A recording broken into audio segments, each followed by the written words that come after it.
Hello, Victory Village, and welcome to another episode of Twanna Y'vette Speaks.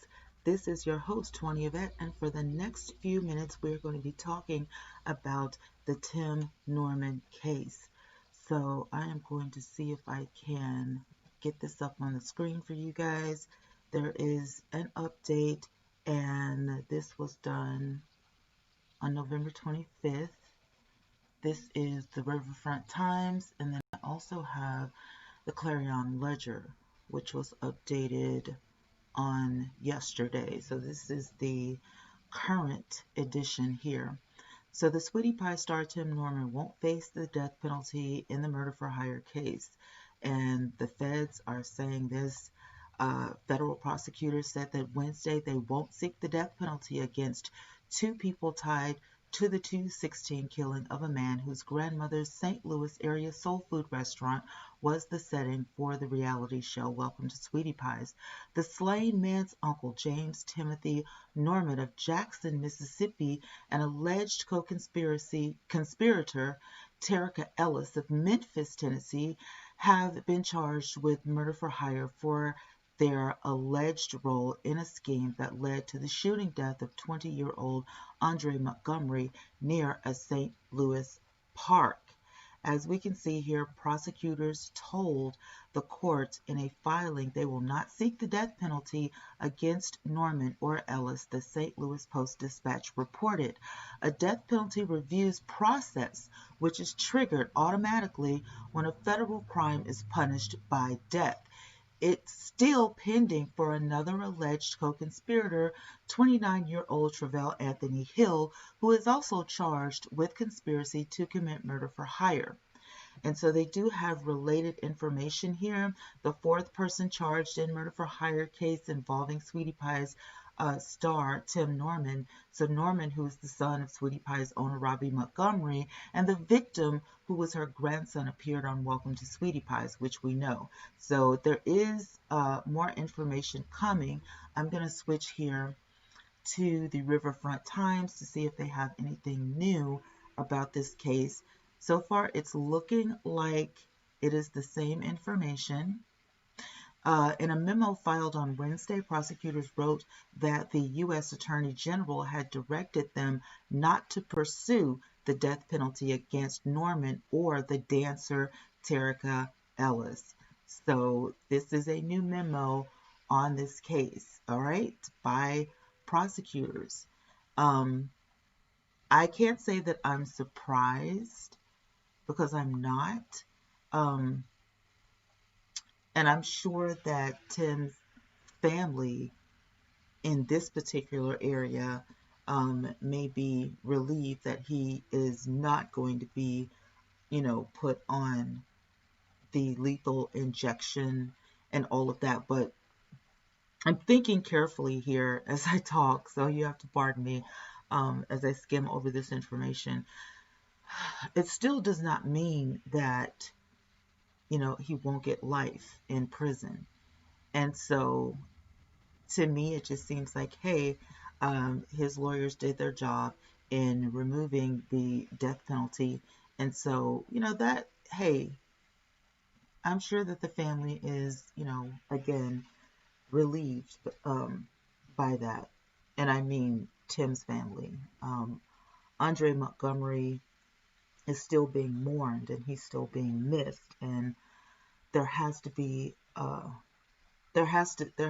some justice. And so by knowing that, hey, they took the death penalty off the table, it's still saying to me, we know you're guilty and you will get some time for this.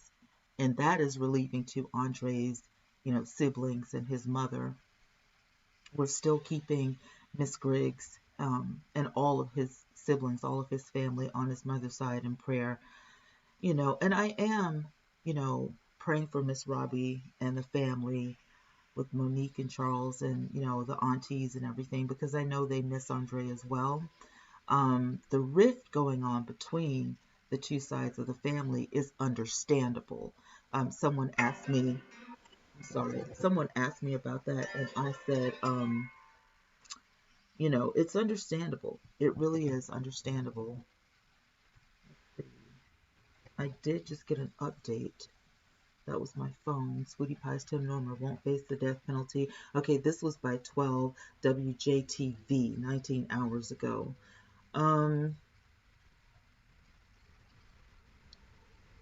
A death penalty review process is still pending for another alleged co-conspiracy. 29-year-old Travell Anthony Hill, who is also charged with conspiracy to commit murder for hire. So this is coming to me from WJTV. That was the email that you just heard coming through. This is crazy, you guys. They're on this case. Everybody is reporting. Everybody is, updating their information. And again, I can't say that I'm shocked. I can't say that, hey, I didn't see this coming.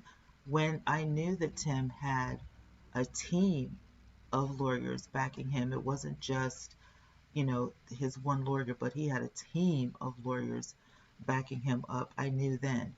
I was like, he's not going to have the death penalty on the table much longer because they're working to get that off. And so we were correct in thinking that, but rest assured, I can't see him, getting off scot-free. He will do some time.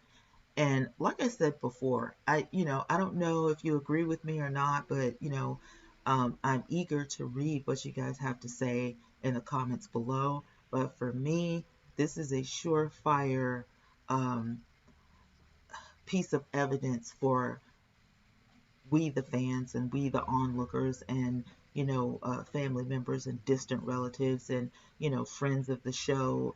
We're following them on social media, seeing how they're doing, trying to keep up with them, you know what I mean, sending well wishes.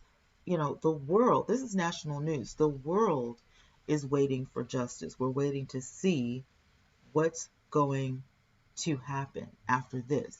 So the death penalty has been taken off the table. However, time still has to be served. So we're getting closer and closer. And I can tell that prosecutors are working diligently on this case. So this may not last, very long. Like the stories that I shared with you guys last week about how, there was one guy that actually murdered his wife.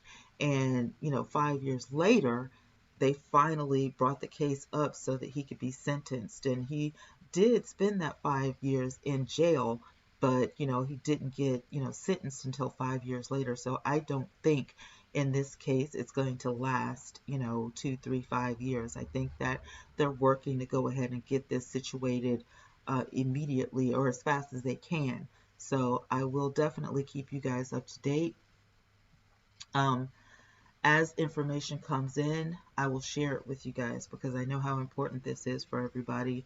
Again, I urge you to keep everybody in your prayers. These families definitely need strength in this time right now, and I just feel so bad for them because you don't know, what's going to happen next.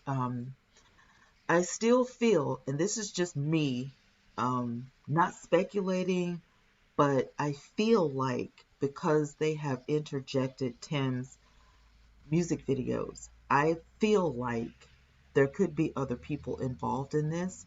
So, don't hold your breath. I just feel like, and because of some of the wording that they put in other articles, and when we went to justice.gov last week, we noticed how they kept using others and, them, THEM, stuff like that. So I'm not clear on it, but I mean, a big chunk of my heart says that there are others involved in this or others that Tim tried to involve before he got people to actually, do this. And I understand that people get afraid to, speak on things, snitches get stitches, as they say, but let's be real. We see this case unfolding, and now we have information that we never had before. This is not a time to be quiet. My prayer is that everybody that knows the slightest bit of information about this comes forward. and tells the truth so it can shine light on this case. All right, guys, that's all I've got for you. Thank you for listening to my commentary. And again, as this case unfolds, I will be giving you updates. All right. Thank you so much. I love you guys so much. And I will be talking to you guys on another video. Bye for now.